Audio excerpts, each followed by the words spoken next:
Online হওয়ার পরে তারপরে হলো অনলাইন আবেদন করলে ওরা ওই মিনিস্ট্রি থেকে ওটা অ্যাপ্রুভ করে এবং সেটাও আপনি চেক করতে পারবেন। অ্যাপ্রুভ হয়ে গেলে তারপর আপনার পাসপোর্ট জমা দিতে হয় এম্বাসিতে ওই এজেন্টের মাধ্যমে। যাত্রী লাগে না, এজেন্টে জমা দেয়, ইন্ডিয়ান এজেন্টে জমা দেবে। জমা দিলে পরে ওখান থেকে ভিসা আপনাকে স্ট্যাম্পিং করে দেবে। এই হলো রুল। কিন্তু এখন ওই যে আপনি আবেদন করছেন, আমরা অনেকগুলো করছি, ওগুলো সব রিজেক্ট করে দিয়েছে। রিজেক্ট করে দিয়ে রুল চেঞ্জ করছে। অর্থাৎ একটা কোম্পানির কতগুলো লোক লাগবে, আগে মিনিস্ট্রি পারমিশন না। অর্থাৎ আপনার কোম্পানি আছে, আপনি 100 ভিসা ওই যে ওয়ার্ক পারমিট দিয়ে দিয়েছেন, নট এলো। ওই দেশের সরকার এখন দেখবে যে আপনার কয়টা লোক প্রয়োজন। হ্যাঁ, ওই কটা কোঠা দিবে আপনাকে। ওটা বলে পিপিজেড, নাম দিচ্ছে পিপিজেড। হ্যাঁ, পিপিজেড। হ্যাঁ, এই পিপিজেড হওয়ার পরে দেন আপনি অনলাইন করবেন। অনলাইন করার পরে হলো ওখান থেকে করবে। মানে পিপিজেড-এর অর্থ তো যেটা আমরা বুঝতে পারি যে পিপিজেড হলে কোঠাটা প্রুফ হইলো যে তুমি এই কজন নিতে পারবে। এই কজন নিতে পারবে এবং ওই কোটাই অনলাইন করতে পারবেন। ওই কোটাই বিষয়ে একটাও ক্যান্সেল হবে না। ক্যান্সেল হবে। এটা কিন্তু এই সিস্টেম আগে ছিল না। এই সিস্টেমটা ভালো একটা সিস্টেম করছে এবং সবকিছুই শুধু এই পিপিজেডই করে নাই, বেতন এদিক সেদিক নিয়া ওদের একটা ছিল কেন আমাদের দেশের লোকগুলো ইতালি যায়, আমাদের দেশের সমস্যা কি। যেমন আগে ওখানে কোনো পাসপোর্ট পাওয়ার বা গ্রিন কার্ড পাওয়ার কোনো সিস্টেম ছিল না, ওইটা করছে কিন্তু নতুন নিয়মের মধ্যে কিন্তু করছে। 3 বছরের মধ্যে ওখানে যদি আপনি লিগ্যাল থাকেন 3 বছর পরেই পাসপোর্ট আবেদন করতে হবে। এটা ফরেন ইসের জন্য আগে ছিল না, নতুন সিস্টেমটা। হ্যাঁ, নতুন এই সিস্টেমটা করছে।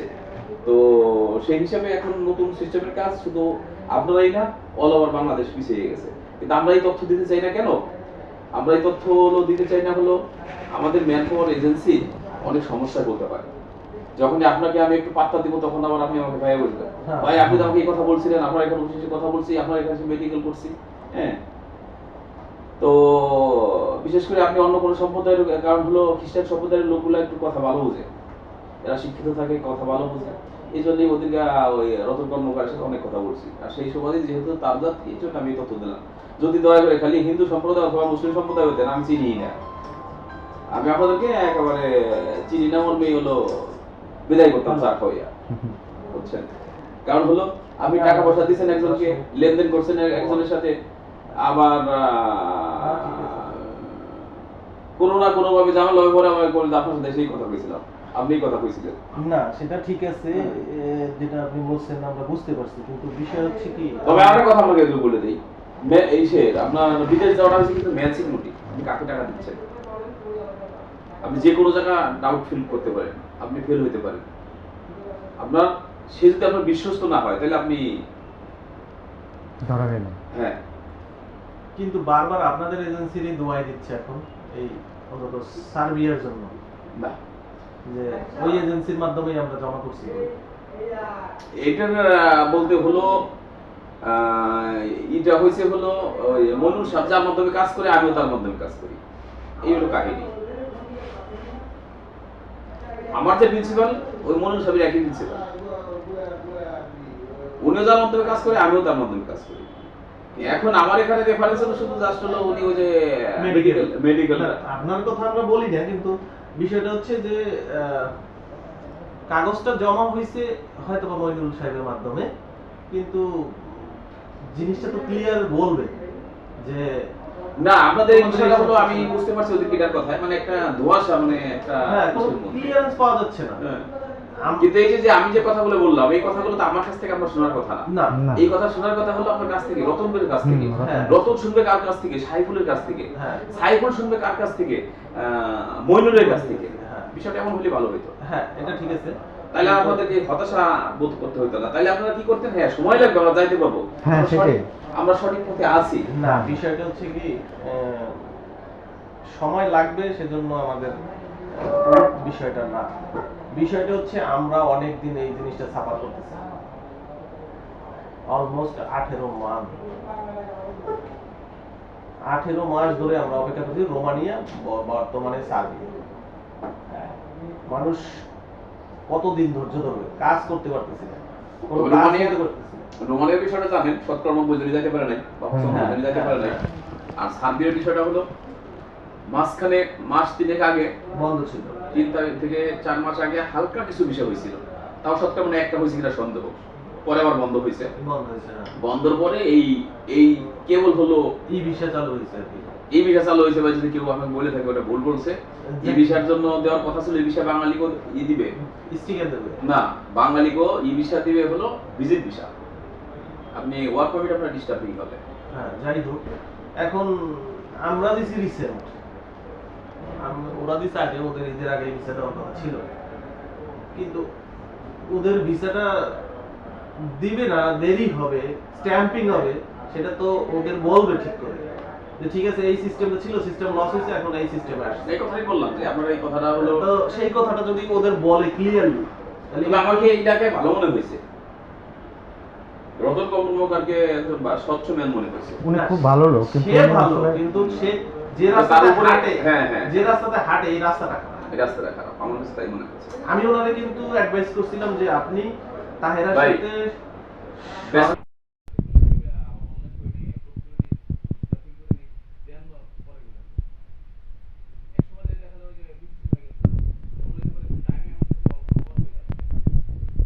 এদের সাথে আবার পুনরায় কথা না বলে আমি নিজেও কাজ করবো না, আরেকজন কাজ করে দেবে। সেটাই তো কেন করবো না, যে আমি তো যে কথা ছিল ওই টাইমের মধ্যে পারতেছি না। 18 মাস বলে এই হয়ে যাচ্ছে। তারপরে 18 মাসই হোক আর 24 মাসই হোক, যাইতে পারলে তবু একটা হ্যাঁ যেটা বলে একটা মানে আঠার মানে নিবু করে জ্বলে, তখন বোঝা যায় যে না ওটা তো চলতেছে, এবং আমাদের তো পুরো নিবেই গেছে। কি অপেক্ষায় থাকবো, এতে কোনো আশ্বাস বাণী তো নাই। না আসলে বাড়ি নাই। এটা ঠিক আমাদের না। যখন জমা দেয় বলছে 20 তারিখের মধ্যে মানে ওয়ার্ক পারমিট দেওয়া হবে। ওয়াকমেন্ট করবে ব্যাপারই না, আমি চাইলে 3 দিনের ভিতরে দেওয়া যাবে। এবং আপনাকে অনলাইন দিয়ে- কপি সহ বলছে, অনলাইন কপি সহ। অনলাইন কপিও আপনাকে ওই আবেদন করে দেখাই দিবে, কিন্তু আসলে আপনি চেক করলেও পাবেন, কিন্তু ওটা ঠিক না, ওটা নিয়ম না। ছাত্রীকে সান্ত্বনা দেওয়া যাবে। মূল হচ্ছে ভিসা। আমার মূল হয়েছে হলো আপনার বিষয় অ্যাপ্রুভ, আর অ্যাপ্রুভের জন্য হলে এই নিয়ম মোতাবেক দেখতে হবে, নাহলে হবে না। এখন অ্যাকচুয়ালি সার্বিয়াতে কতদিন লাগে অ্যাকচুয়ালি সার্ভিস ফুল অ্যাক্টিভ ভাবে কাজ করলে? যদি অ্যাক্টিভ হয় তাহলে 6 মান্থ লেগে যায়, আর যদি অ্যাক্টিভ না হয় তাহলে বাংলা লিঙ্কের মতো আজীবন।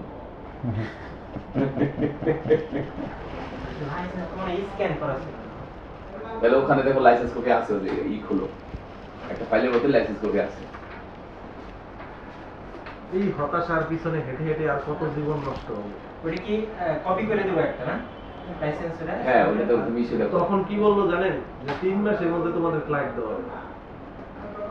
আসলে 3 মাস যেটা বলছিল ওটা মিথ্যা বলে নাই। তখন একটা গ্রুপ যারা কাজ করতেছিল, সার্বিয়ার অনেক স্ট্রং একটা চ্যানেলে কাজ করতেছিল, 2000 কাজে কন্ট্যাক্ট করে ওরা আসছিল এখানে। সার্বিয়ান স্বরাষ্ট্র মন্ত্রণালয়ের যে স্বরাষ্ট্র সচিব বা মন্ত্রী, ওনার কাছে রিলেটিভের কোম্পানিতে কাজগুলো হওয়ার কথা ছিল।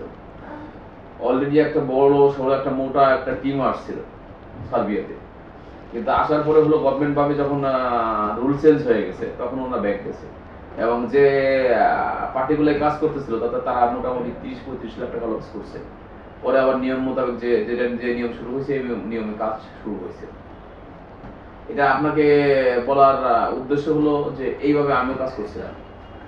মইনুল সাহেব যে রোডে হাঁটছিল, যে সিস্টেমে হাঁটছিল, ঠিক সেম প্রিন্সিপাল দিয়া আমি অনেকগুলো বই জমা করছিলাম। বললাম প্রায় 300 বই আমার হাতে। এটা কি এই রিসেন্ট করছিলেন, মানে গত মাসে?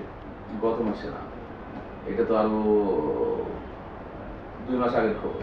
আর আমাদের এই গত মাসে করছে, মানে রোমানিয়া ক্যান্সেল করে আমাদের এই যেখানে যে ওটা আর হবে না। হয়তো ওই যে উনি ওই যে এখন যে রুল চেঞ্জ হয়েছে, যেভাবে আগে বলা হয়েছিল ওই রুল ফলো করে আপনাকে কথা বলছে, রুল এখন চেঞ্জ হয়ে গেছে। এখন আপনার 5-6 মাসের আগে কোনোভাবেই পসিবল না। এই যে যাদের হয়ে গেছে, কি বলে, এই যে ওনাদের যেমন ওয়ার্ক পারমিট হয়ে গেছে, ওনাদেরও 3-4 মাস লেগে যাবে। কারণ ওনাদের এখন পিপিজেড পাইতে হয়তো আরো 1 মাস লেগে যাবে।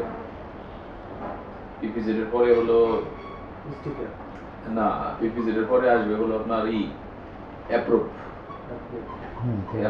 অ্যাপ্রুভের পরে হলো যে স্টিকার।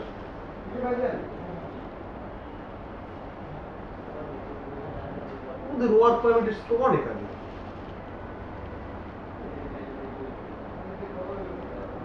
জানুয়ারিতে এসে আমাদের ওয়ার্ক পারমিটটা কি আপনাদের এইখান থেকে ইয়ে করছে? মানে আপনারাই এনে দিয়েছেন আমাদের ওয়ার্ক পারমিট না না, না। ওই সাইফুল ভাই ই করছে? সাইফুল ভাই না, আমি ভাই সাইফুল ভাই চিনি না, আচ্ছা ঠিক আমি আছে। চিনি মইনুল ভাই, মইনুল ভাই। জাস্ট সে আমার ফ্রেন্ড। মইনুল উনি ভাই। যে প্রিন্সিপাল আমার কাজ করে, আমি অন্য আরো কয়েকটা প্রিন্সিপালের সাথে কাজ করি, কিন্তু উনি যার সাথে করতেছে তার কাছে আমার কিছু কাজ দেওয়া আছে, আপনারা এই জন্য তথ্যটা আমি দিতে পারি। এখন- আপনারা কোন কোন কান্ট্রি কাজ করেন?